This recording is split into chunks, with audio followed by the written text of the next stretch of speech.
오늘은 우리가 성경, 하나님의 말씀에 대해서 살펴보려고 합니다. 기독교인에게 있어서요, 성경의 중요성은 아무리 강조해도 지나치지 않습니다. 요즘은 더 그런 세상이 됐습니다. 하루에도 우리가 접하는 세상의 정보들, 이 정보들이라고 하는 것은 오늘날 정말 홍수처럼 넘쳐난다고 할 수가 있습니다. 그것들이 그냥 넘쳐나는 것에 그치지 아니하고 우리가 사는 모든 삶 속에서 우리가 어떻게 무엇을 할 것인가를 결정하는 데 있어서 지대한 영향을 끼친다고 하는 면에서 이것을 얕볼 수 없다고 하는 것이죠. 그런 세상 속에서 우리들이 절대적인 가치와 기준을 제시하는 성경, 즉 하나님의 말씀이 꼭 필요한 것이라고 할 수가 있습니다. 우리 성도님들은 성경을 얼마나 읽고 계시는지 모르겠습니다. 목사니까 성도들에게 성경을 읽으라고 하는 것 너무나 당연하다 이렇게 생각하고 지나가실지 모르겠습니다. 목사가 얘기하는 것이니까 그냥 그러려니 하면서 건성으로 듣는 분들이 혹 있지 아니할까 염려가 됩니다. 저는 성경을 꾸준히 1년에 1독을 하든지 2년에 1독을 하든지 3년에 1독을 하든지 이렇게 꾸준히 읽는 것도 중요하지만은요, 단 몇 장, 단 몇 절, 아니 한 절을 읽더라도 그것이 무슨 뜻인지 알고 깊이 묵상을 해서 내게 주시는 성령님의 그 깨달음, 그리고 적용과 실천이 있는 성경 읽기가 되어야 된다고 믿습니다. 성경을 읽고 믿음으로 구원받는다, 이거는 또 다른 문제일 수 있습니다. 근데 하나님의 말씀을 가지고서 자신의 삶 속에서 적용을 하고 실천하면서 산다, 이것은 쉽지 않습니다. 쉽지 않은 것이 우리의 삶이기 때문에 그 삶을 말씀에 입각을 해서 살기 위해서는 성령님의 감동을 따라서 깊이 읽고 묵상하고 깨달을 때에 가능해질 수가 있습니다. 그래서 저도 말씀을 전할 때에 이런 부분들을 감안해서 조심해서 말씀을 전하려고 합니다. 새벽기도 말씀 같은 경우는 미리 주어진 말씀이고 또 연속적으로 주어지는 본문이기 때문에 얼마나 좋은 시간인지 모릅니다. 우리 성도님들이 새벽기도를 많이 들으시고 활용할 수 있기를 바랍니다. 혹 새벽 시간에 하지 못하더라도 유튜브에 계속 남아 있습니다.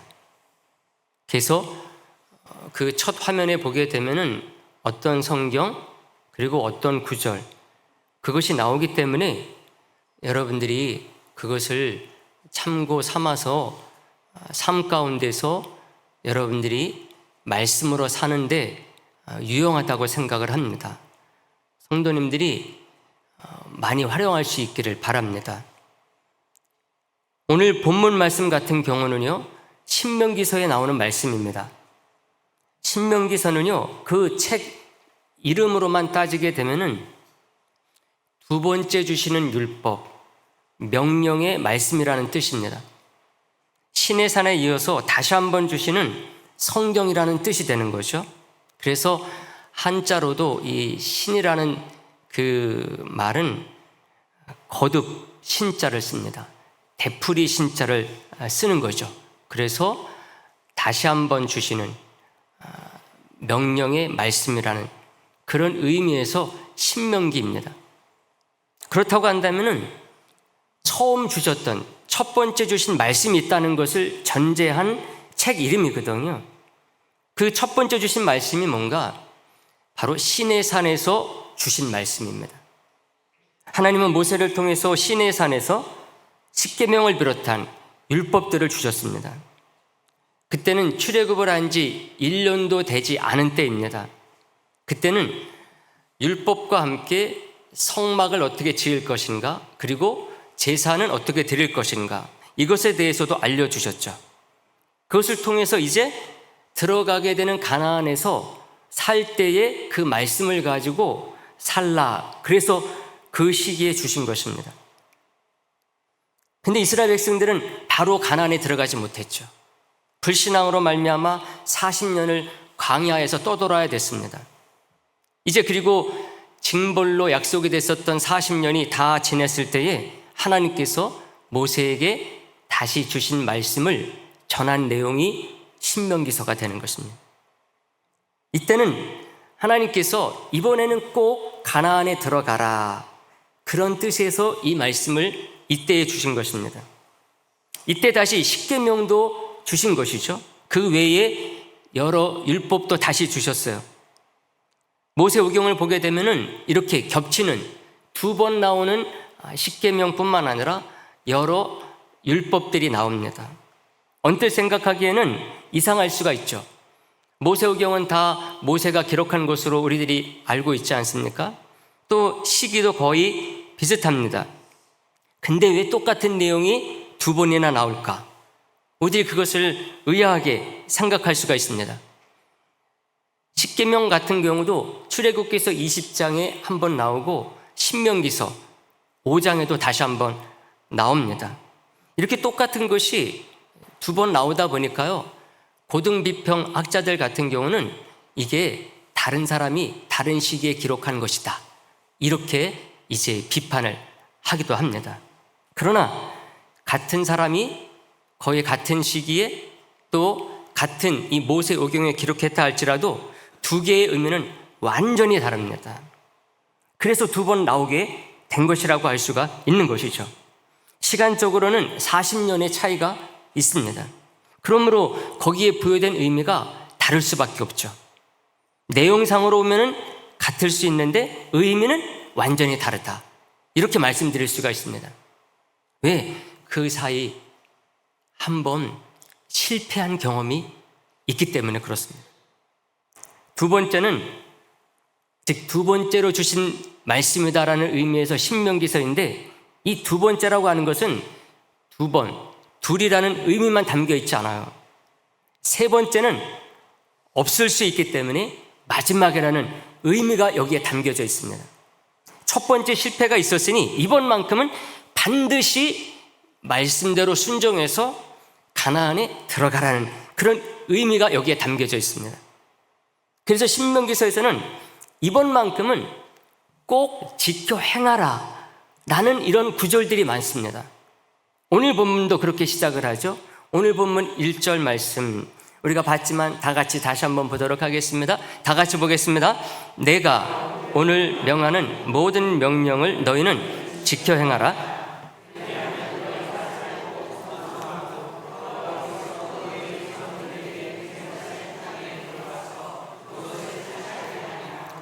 아멘. 앞부분에 나오는 말씀, 모든 명령을 너희는 지켜 행하라. 성경 창세기서부터 요한계시록까지 이런 비슷한 말들이 많이 나오거든요. 근데 오늘 여기서 주시는 이 말씀은 하나님 말씀 그 전체를 가리켜서 그 하나님의 말씀이니까 잘 지켜 행해야 된다, 이런 의미보다는요, 이번에 내가 말하는 이 말만큼은 절대로 미루거나 다른 핑계 대지 말고 그대로 순종해서 꼭 지켜야 되는 말씀이다, 이런 의미에서 이 신명기서, 특히 오늘 이 본문 1절 말씀에서 모세가 이스라엘 백성들에게 하나님의 말씀으로 전한 것이라고 할 수가 있습니다. 율법 조항 하나하나만을 가리키는 게 아니라는 거죠. 이번에 요단강을 건너 가라 그러면은 이번에는 군말 말고 딴 생각하지 말고 순종하라는 의미가 이 속에 담겨져 있다는 것입니다. 여러분, 아무리 맛있는 음식이 눈앞에 있으면 뭐합니까? 그림의 떡이라면 아무 소용이 없어요. 하나님의 말씀도요, 아무리 많이 주어져 봤자 그 말씀을 가지고 살지 않으면 그 사람에게는 아무것도 아닙니다. 오히려 더 부작용만 많이 있을 뿐입니다. 아무리 젖과 꿀이 흐르는 가나안 땅이 눈앞에 있으면 뭐합니까? 들어가지 못하고 있는데 무슨 의미가 있겠어요? 근데 들어가는 방법은 다른 데 있지 않아요. 뭐 다리를 놓으라고 한 것도 아닙니다. 요단강 건너가기 때문에. 배를 만들려고 그런 것도 아니에요. 거기 들어가는 방법은 다른 거 있지 않습니다. 하나님이 여기까지 인도하셨으니 이제 하나님을 믿고 그 말씀에 순종해서 들어가면 된다는 거죠. 거기 들어가지 않으면 주신 말씀과 율법도 써먹을 데가 없어요. 하나님께서 왜 광야에서 이스라엘 백성들에게 십계명을 주시고 율법을 주셨겠습니까? 광야에서 그거 써먹으라고 주신 게 아니에요. 가나안에 들어가면 거기서 꼭 필요한 것이기 때문에 미리 광야에서 주셨던 것이거든요. 그러니 거기 안 들어간다 그러면 써먹을 데가 없는 것입니다. 주신 말씀들이 다 가나안에 들어갈 것을 상정해서 주신 것이기 때문에 더욱더 그래요. 그러므로 신명기서에서 모세가 계속 강조하는 것이 두 가지예요. 그럼 뭔가 하면은 들어가라 할 때에 딴 생각하지 말고 아멘하고 순종하고 들어가라는 것입니다. 40년 전에 실패했거든요. 가데스 바네아에서 하나님께서 너희들 이제 걸어서 거기 들어가. 눈앞에 있으니까. 실제로도 지도상에 보게 되면은요 얼마 떨어져 있지도 않아요. 근데 그때 모세가 백성들의 의견을 수렴을 해가지고 정탐꾼을 보내버리는 바람에 40년 방황하게 된 것입니다. 하나님께서 들어가라 그랬을 때 들어갔어야 되는데 백성들 의견 수렴한다고 해가지고 정탐꾼 보냈다가 그 사단이 난 것이거든요. 근데 이번에도 마찬가지예요. 요단강 건너기만 하면은 바로 가나안입니다. 근데 이게 쉬울까요? 이게 쉬운 게 아니거든요.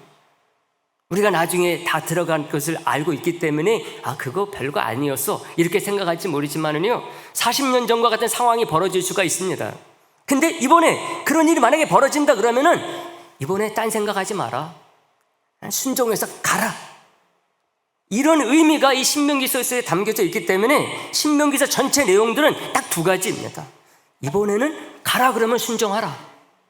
또 하나는 가나안에 그렇게 해서 들어갔던 것처럼 이제 가나안에 들어와서 주신 말씀 율법에 대해서 순종하고 그대로 살라.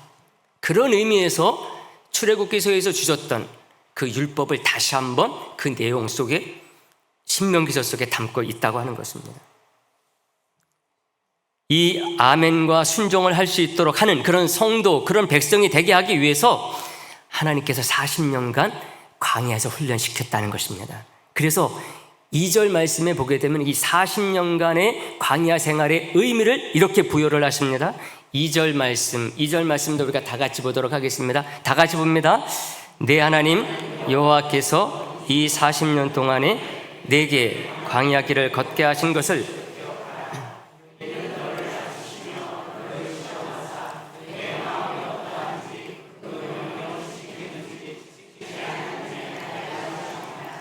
아멘. 이런 이 하나님의 마음을요 모세만큼은 잘 알고 있었던 것이죠. 자기가 리더로서 그 첫 번째 실패를 맛보게 한 사람으로서요 더욱더 이 말씀을 지금 제가 말씀드리는 이런 식으로 기록하고 전하고 있는 것입니다. 모세는 이것을 계기로 해서요 우리가 이 세상에서 하나님의 말씀을 가지고 산다라고 하는 것이 무엇인지를 전합니다. 그게 오늘 본문 3절 말씀이에요. 3절 말씀 속에 오늘 우리 말씀의 제목 말씀으로 사는 삶 그 내용이 나오고 있습니다. 그런 의미에서 3절 말씀들과 다 같이 다시 한번 보도록 하겠습니다. 다 같이 봅니다. 너를 낮추시며 너를 줄이게 하시며 또 너도 알지 못하며 내 조상들도 알지 못하던 만나를 내게 먹이신 것은 사람이 떡으로만 사는 것이 아니요 여호와의 입에서 나오는 모든 말씀으로 사는 줄을 내가 알게 하려 하심이니라. 아멘. 얼마나 참 시적절한 놀라운 말씀인지 몰라요? 이스라엘 백성들은 40년간 광야에서 하나님께서 주시는 만나를 먹고 살았습니다. 사람들은 여러분 그 만나를 먹으면서 무슨 생각하면서 먹었을까요? 여러분들 그 광야에서 그 만나를 먹었다 생각하시면서 그 만나를 먹을 때 무슨 생각하면서 먹었을지 한번 생각을 해보세요. 아마 어떤 사람은 만나가 이게 맨날 먹다 보니까 맛이 없으니까 아마 왜 이렇게 맛이 없는 것만 맨날 주실까? 똑같은 것만. 아마 이 생각하면서 먹었을지도 모릅니다.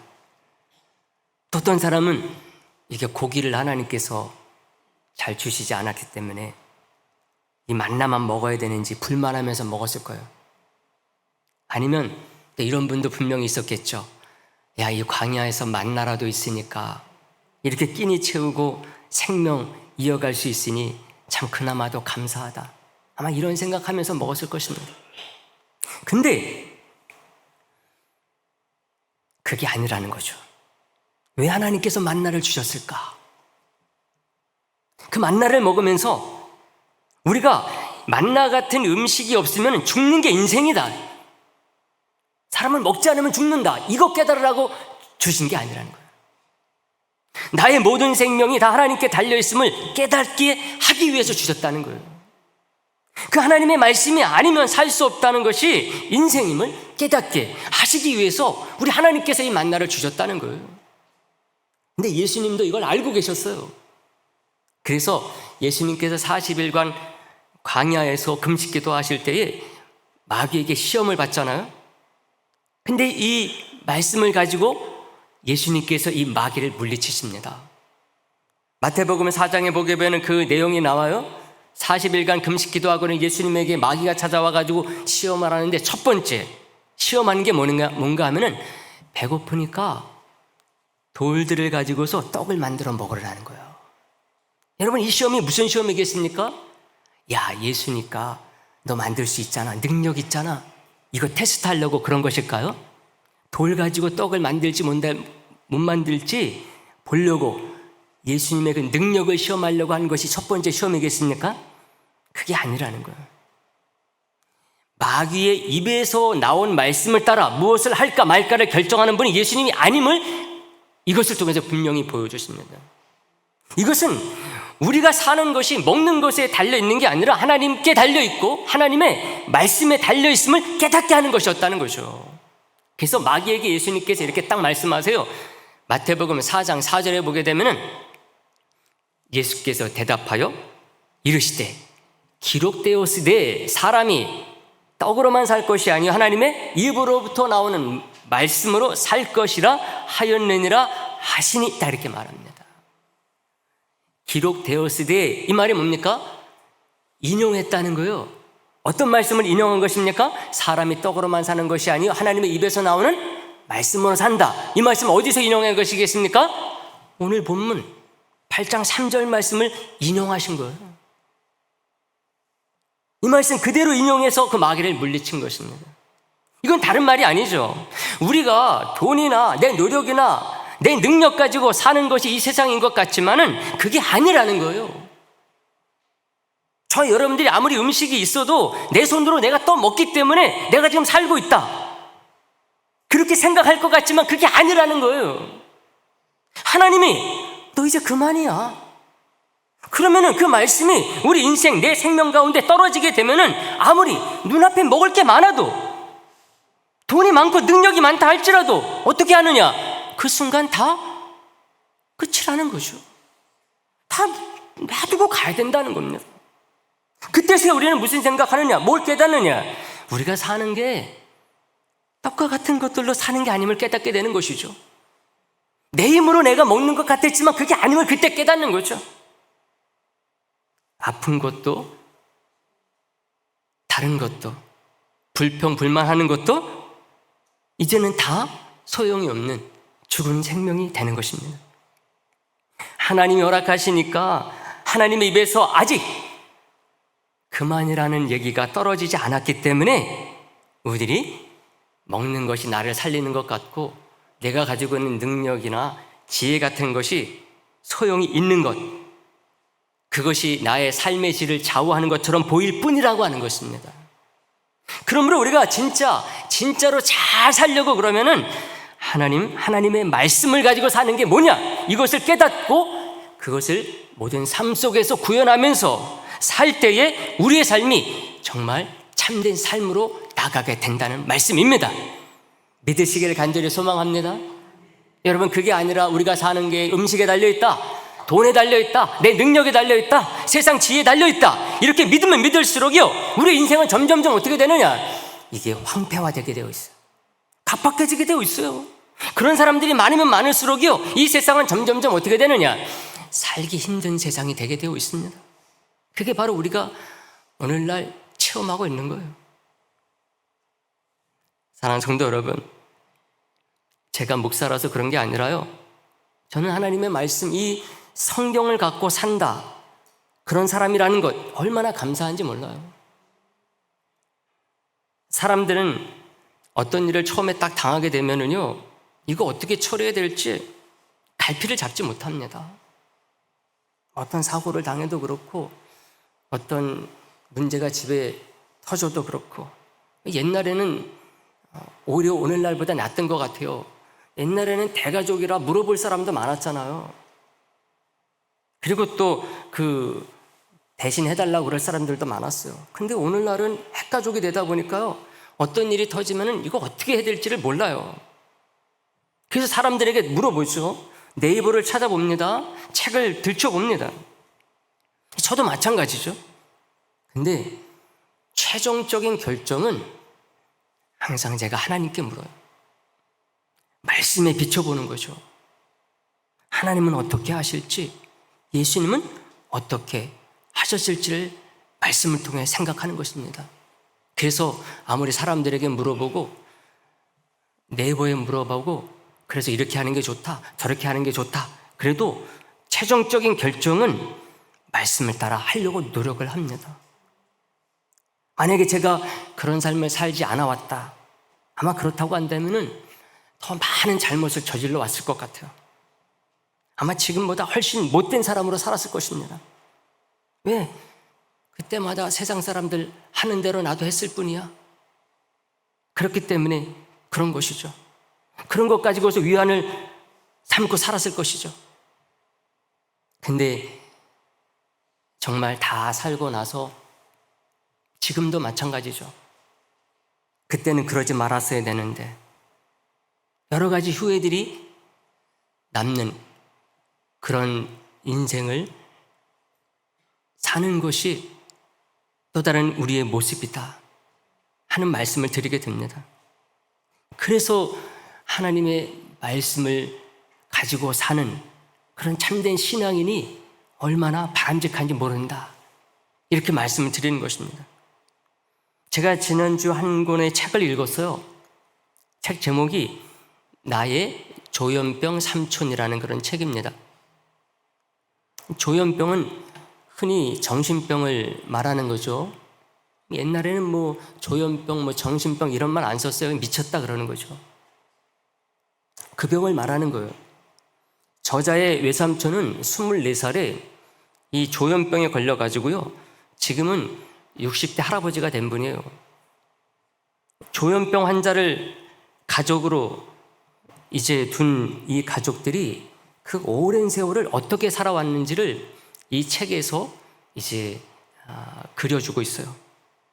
이 작가 자신도 10년 이상을 기자 생활을 했는데요, 자기도 지금 우울증을 앓고 있다고 이렇게 말을 합니다.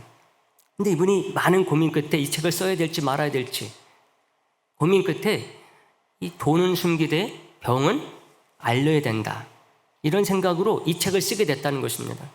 그리고 삼촌뿐만 아니라 가족들에게도 동의를 얻어가지고 그 40여 년 세월 동안에 어떤 마음을 가지고 살아왔는지 하나하나 인터뷰를 해서 이 책에 담고 있어요.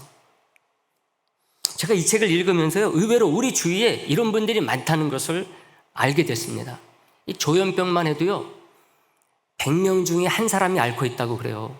우리나라 5천만 인구니까 거의 50여만 명이 앓고 있는 것입니다.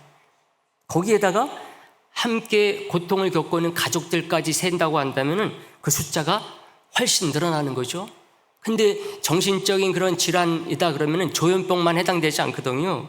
우울증도 있어요. ADHD 같은 것들, 외상후 스트레스 장애, 각종 공황 장애들, 이런 것들을 우리들이 생각하게 되면 훨씬 늘어납니다. 본인뿐만 아니라 이 가족들까지도요, 전국적인 그 모임들이 있다고 그래요. 그래서 가까운 마을, 가까운 곳에 이런 모임에 수시로 이제 모여가지고 서로 의견을 항상 나눈다고 그래요. 이런 일이 생겼는데 어떻게 대처해야 될지, 어느 병원에 가야 될지, 그리고 어느 기관, 어느 단체의 도움을 받아야 될지, 이런 것들을 서로 항상 주고받고 도우면서 함께 또 위로하고 위로받으면서 이렇게 살고 있다는 것입니다. 여러분, 제가 오늘 말씀을 전하면서 왜 이 얘기를 합니까? 여러분, 우리는 살면서요, 크고 작은 어려움들을 많이 겪습니다. 이 세상이 하나님의 나라만 이기만 하다면 이럴 일이 없죠. 그러나 우리 주님께서 이 땅 가운데 하나님의 나라를 이루셨지만은 그래도 이곳은 세상입니다. 사단이 공중권세를 잡고 있는 세상이기 때문에 우리는 이 세상에서 어려운 일들을 겪고 살지 않을 수가 없어요. 여러분, 질병만 해도 얼마나 많이 있습니까, 종류가. 근데 누가 어떤 병에 걸려야 될지 이거 아무도 몰라요. 이것뿐만이 아니죠. 우리가 살면서 얼마나 많은 사건, 사고들을 겪습니까? 그럴 때마다 우리는 고통과 고난 가운데 나아갈 수밖에 없어요. 그럴 때 여러분, 이 세상의 돈이나 이 세상의 병원이나 이 세상의 지혜, 지식들이 이런 문제들이요 다 해결해 주지 못해요. 근본적인 문제를 생각하면 생각할수록 이 세상에 답이 없어요. 이런 도움을 우리가 받기는 해야 되겠지만은요, 우리가 그 도움들 이전에 우리의 중심이 딱 잡혀 있어야 돼요. 그 중심은 무엇을 가지고 잡겠습니까, 우리가?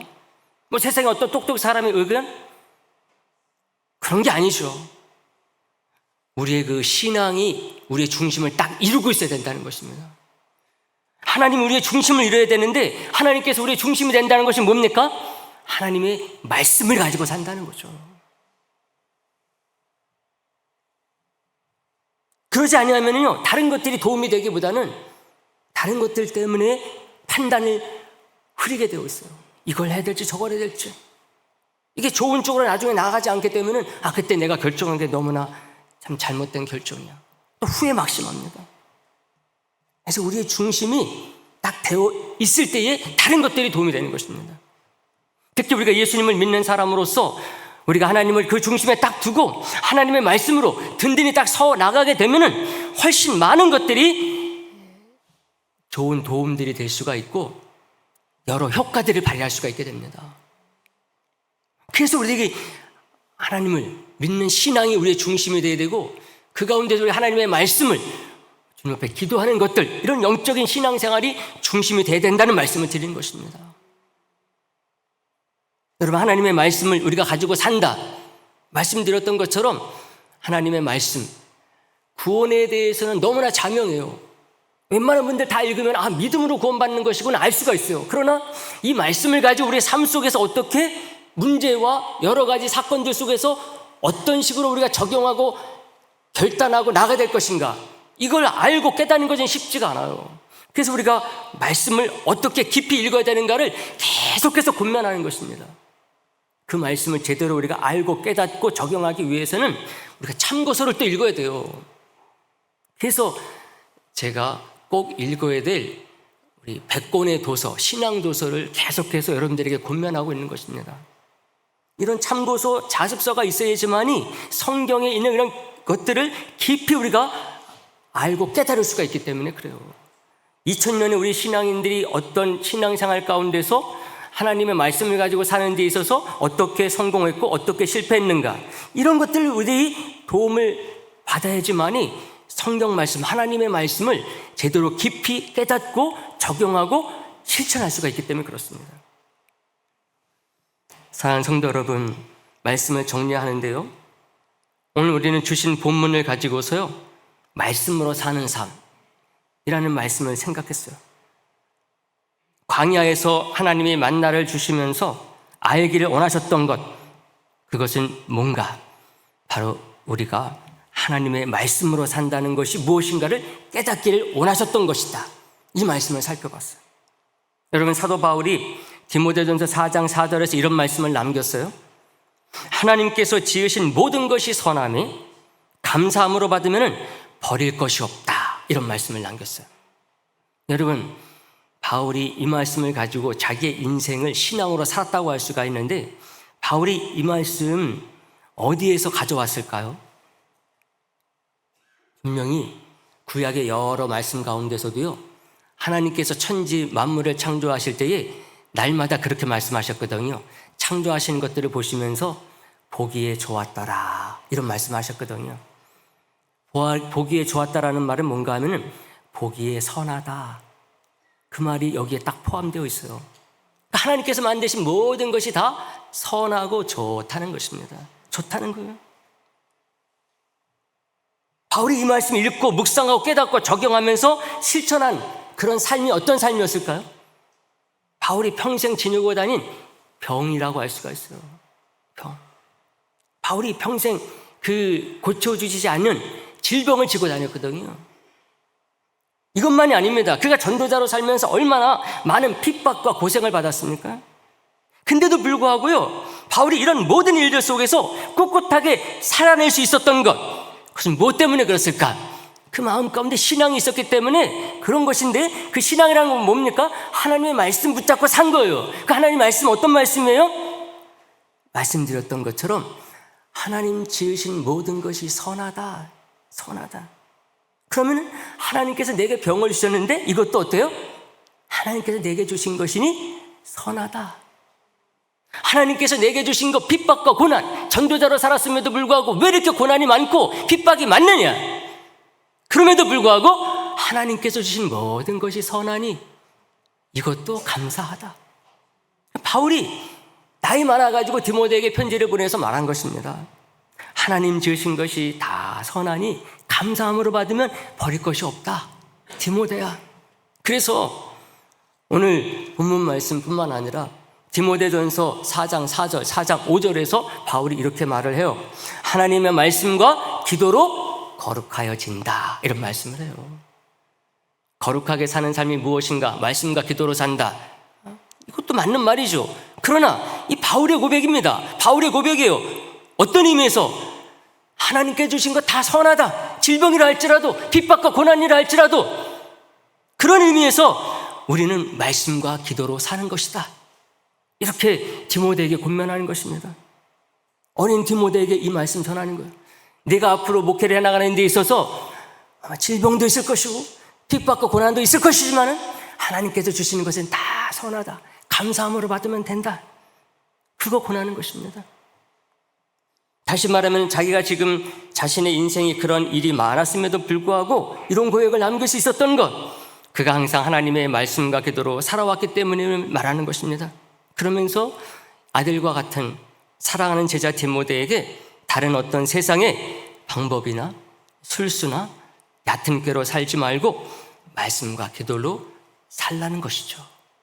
저와 여러분들도 오늘 말씀 꼭 기억하셔서 말씀과 기도로 사는 그런 성도 교회 되기를 주님의 이름으로 부탁의 말씀을 드립니다. 기도하겠습니다.